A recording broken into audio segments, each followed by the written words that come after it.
2-minute warning. You guys better get your drinks. We got a great show.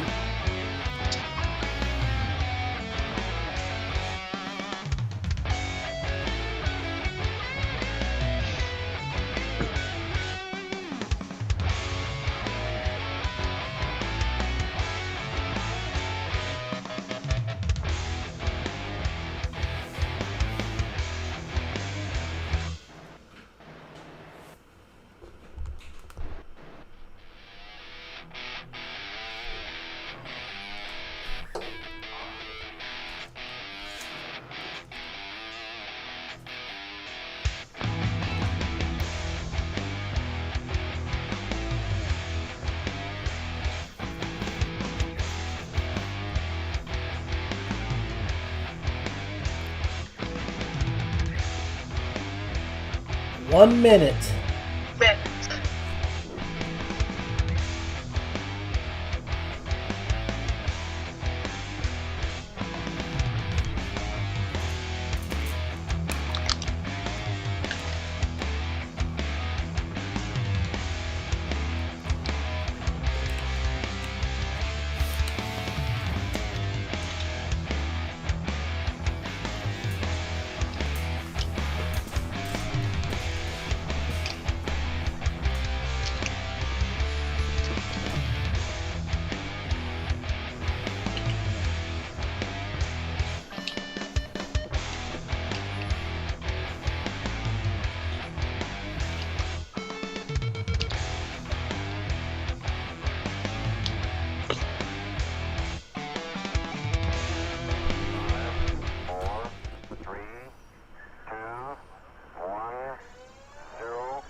Jamming out, episode 8.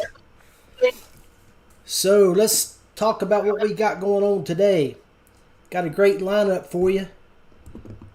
So, 4 exceptional kayak anglers with exceptional reputations in the industry. Let's take a look at who I'm talking about here. First up, we got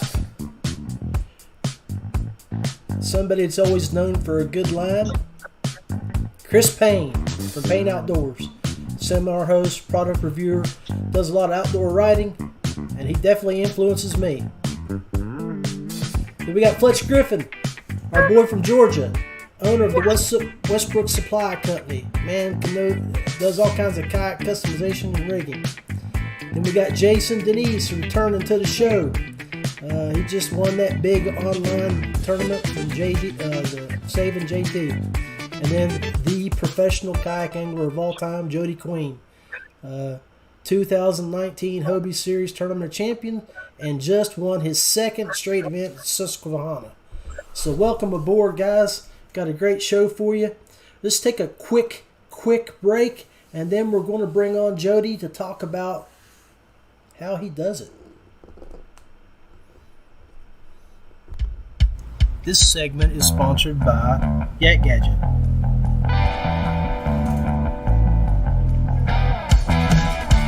Coogan Brothers Custom Tackle. Payne Outdoors.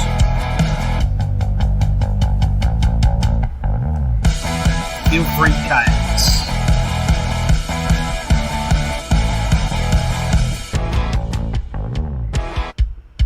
This segment is sponsored by Kayak Gadget.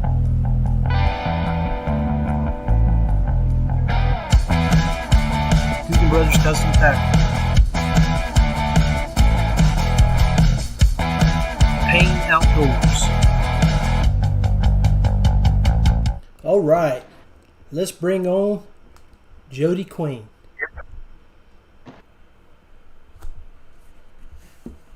What's going on, Jody? Hey guys, how are you, John? Good, buddy. Let's make sure we got you on here.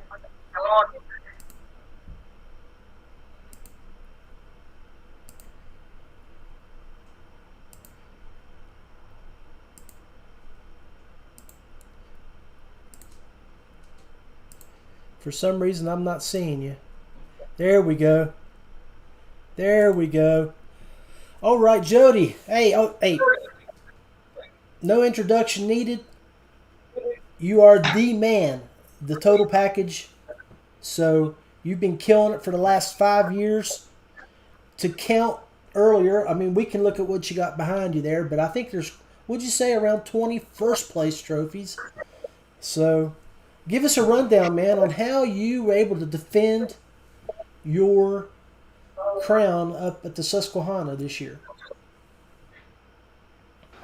Man, I mean, the Susquehanna is probably one of my favorite fisheries up to fish for smallmouth. I love the fish up there, and I've got some familiarity with it.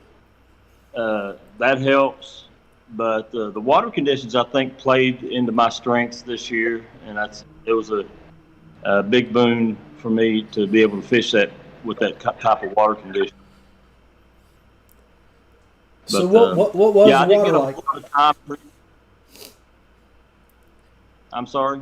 The water conditions, they were a little high and muddy, or were they stained, or what? Yeah, we have several streams that run into that river in that 40-mile section between Sunbury and Harrisburg there. And all the streams on the west side of the river were fairly clear.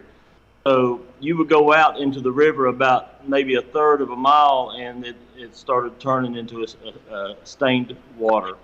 And I tried pre-fishing. I only got a couple hours of pre-fishing the first day I was there. We had some thunderstorms. I fished the clear water side of it, and I actually did pretty good in a couple hours I was there. I had like 82 inches there in just a short period of time. I thought that was going to be the ticket, and so I got a chance to go out for 3 or 4 hours on Thursday or on Friday, and I couldn't find those fish. So I went straight to the muddy water, and I stayed in it. I throw the jackhammer, chatterbait. Actually, I threw this one right here. It's the bluegill, and the gold blade seem to help it a lot in that murky water. And I've got the trailer is the minnows. It's called the Golden Boy, and man, that combination right there, it turned them on, man, like a light switch. I was using a dark color in the mornings, like a green pumpkin with the deal color trailer, and I was doing okay until the sun come up a little bit, and I started throwing the blade with the gold blade and the gold colors, and it just set them on fire. They loved it. Now, my understanding is you threw that both days. Did, yeah. The first day I had a finesse backup plan. I had a little bit of a bite on a shaky head. And I caught a couple of my fish on day one on the shaky head, but it just wasn't worth spending the time throwing that shaky head when they were hitting that jackhammer so good. So I just started covering more territory and throwing that jackhammer. And man, I mean, I think all of the top 10 in that tournament were throwing that jackhammer. It wasn't no big secret. Everybody was catching fish up there. It was amazing. Now, what kind of water did you fish, Jody? Was it a long stretch, or did you concentrate on in a couple of holes?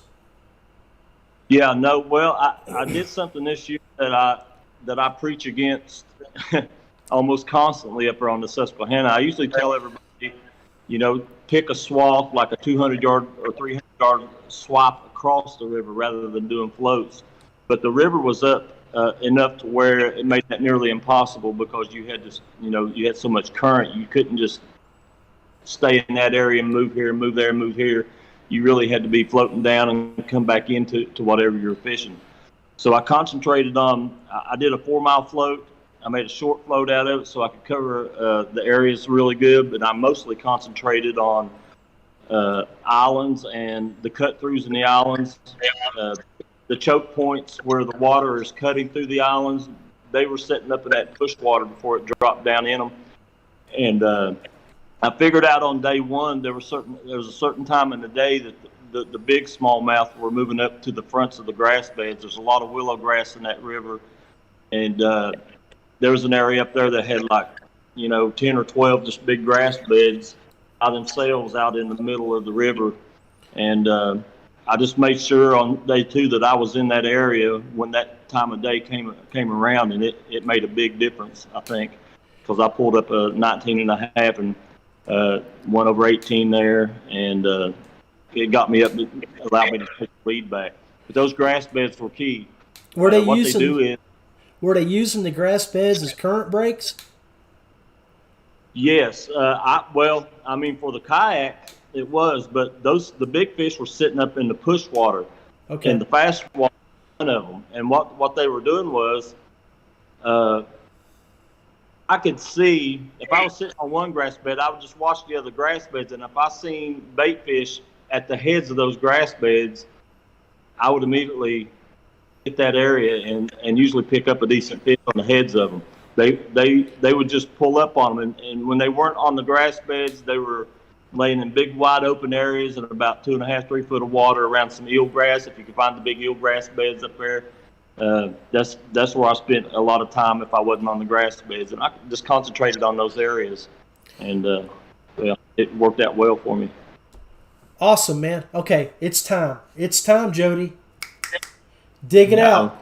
Dig it out, babe. Bring that guitar out. Sing us a little tune. I ain't gonna sing, man. I ain't gonna do it. You guys, everybody that's watching now, you missed it. While we were setting up the show earlier, Jody had his guitar there and he was jamming to us, and we were like, man, you need, instead of talking about your win, you need to just grab your guitar and sing us a little ditty about what you did up there. Like, Jody went down to Georgia. Jody went down to Georgia. Yeah, man, congratulations. Hey, guys, if you're looking to know more about what Jody did, go look at the Hobie BOS page. Go to the 5420 mark, and that's when Jody was introduced as the winner and his interview there. And my understanding also, he's also done another interview on the Kayak Bass Nation page. So if you want to just get all of his insight and thoughts on that, go check out Jody there. Jody, I know you're going to stick around for us, right? Yeah. Hey, John, do you care if I add a little something to that? Oh, definitely, brother. Go ahead. I'm going to be dropping informational videos on my YouTube channel. It's Jody Queen Fishing. Throughout the year, I'll do tournament recaps on the tournaments that I'm doing and let everybody know exactly how I'm using, what I'm using, and where I'm using it, what I'm concentrating on. So if anybody's interested in following that and figuring out what I'm doing, I'm pretty wide open, man. I tell everybody pretty much what I'm doing. It doesn't bother. It hasn't hurt me, I don't think. And so I'm just going to keep giving it out until it does. Well, buddy, I think Everybody. if anybody deserves to be getting paid for their knowledge and someone to be putting on seminars, that hardware behind you speaks volumes. So 20 wins over the last 5 years. 20 wins, people. That's wins. And that includes the Tournament of Champions and the 10, two of the biggest kayak bass fishing events that are currently running. So Jody has experience and knowledge, man. Jody, make sure I've got it listed on here, but we will throw a link out to your page, Jody Queen Fishing, so anybody that's on here can check that out. Okay, Ryan O'Neill commented, but he said he needs to change his name to Jody King. And Randy Newton from Florida said jackhammer for the win. So a few comments out there. But let's take that jackhammer won me a lot of money this year. Yeah. Hey, man, stick around. I won the 10 on jackhammer. Stick around, brother. We're going to talk some more.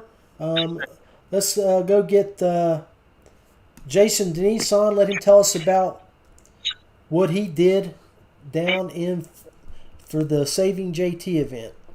Okay, guys, give me a second. Let me get him loaded up, and we'll throw up a sponsor clip.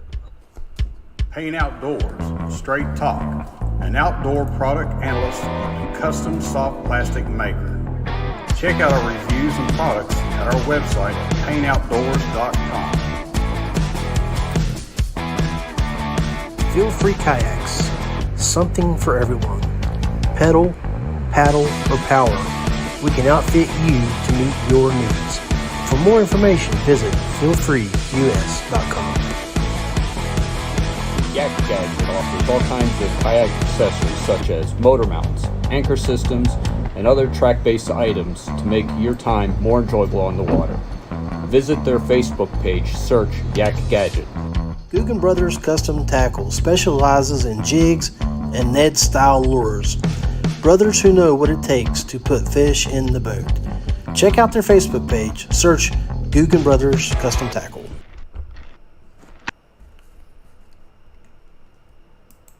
All right, guys, welcome back.